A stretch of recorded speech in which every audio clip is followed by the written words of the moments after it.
About, if you go back to the early Middle Ages, it's very much like the village in which I live now, Pari, is people work by the sun. You know, it's in the summer, you get up early, you work till it gets too hot, around about 10 o'clock, you have a long siesta, you go back at 4, you work till sunset. That sounds great.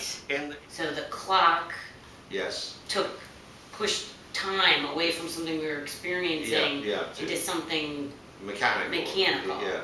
And I recall once you told me about how maps had an effect, no? Yeah. And another good one was using Arabic. If you use Roman numerals, it's difficult to multiply things together, you know. Heck yeah. Like x times v, what does that mean? Beats the shit out of me. So, and then at the same time, they adopted what's called double entry bookkeeping. Okay. In businesses, so you know about it, everybody.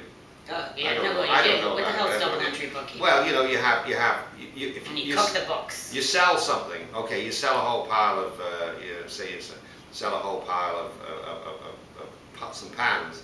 So you're making money, but at the same time your stock's reduced. So your stock's gone down. So you're depleted. On one column is depleted because you don't have as much stock. The other columns increase because you have more money. So double entry bookkeeping allows you to keep account of what's going on. And until people developed that in the Middle Ages, they really didn't have a good idea of how the businesses were doing.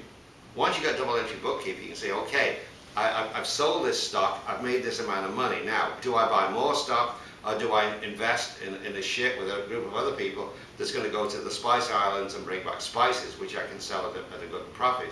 Or do I use some of that money and open a second shop? So you can begin to think about the future. You can think about the future, you can predict what's going to happen, and you have a measure of control. So if you think about double entry bookkeeping, it seems rather like a superficial thing, but it enables you to predict and control the world around you. And you've got so you can begin to think about the future. You can think about the future, you can predict what's going to happen, and you have a measure of control. So if you think about double entry bookkeeping, it seems rather like a superficial thing, but it enables you to predict and control the world around you. And you've also got time, which is mechanical too. Right. So you think of time as number, time as money. So you can begin to think about the future and about progress. So, like we have this vision that you can predict the future, and so in a sense it's like a tool of the mind. You can look at the world as it's out there, and you manipulate it in your head. Yeah. You can manipulate the world in your head. That's how the maps. The maps the same thing. Too. Yeah. Okay. So the world's out there, you manipulate it in the head. It's no coincidence that pretty soon afterwards perspectives developed. And in perspective in painting, what you have is a world that's out there. It's a world with a person with a head clamped and only one eye. So well, before that, when you have Byzantine painting and Sienese school, you see the world from several different points of view at the same time, and maybe several events are happening at the same time. And then in the 20th century, you realise, okay, when you've got chaos theory, there's always missing information. Oh wait. You cannot predict things exactly. You cannot control the world exactly. So it's only in the 20th century that we realise, okay, you can't have endless prediction, you can't have endless control, and you certainly can't have endless progress because it's a finite planet.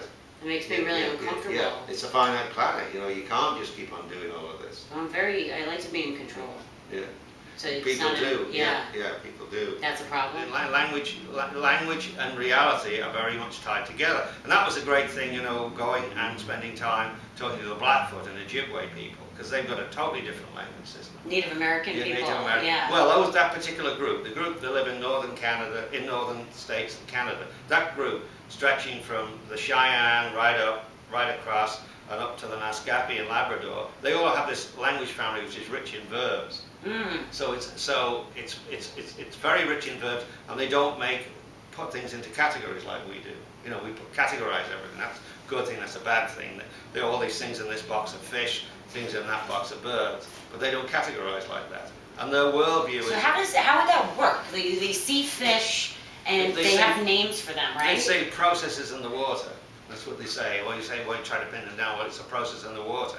Or what about a tree? What's the sound that the wind makes in the fall as it goes through the leaves? So to bring this to just to wind that up, is the worldview they have is everything is in flux and transformation. There's nothing constant.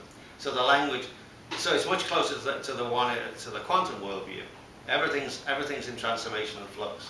So that's interesting that sort of a more seemingly primitive style of thinking matches up with sort of the most sophisticated of thinking in our modern world.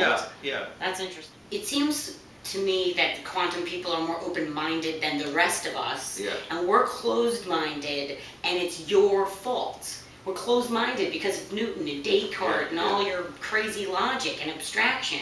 Is that true? Or are we just jerks? No, you're just closed-minded. Okay. That's true. That's probably true.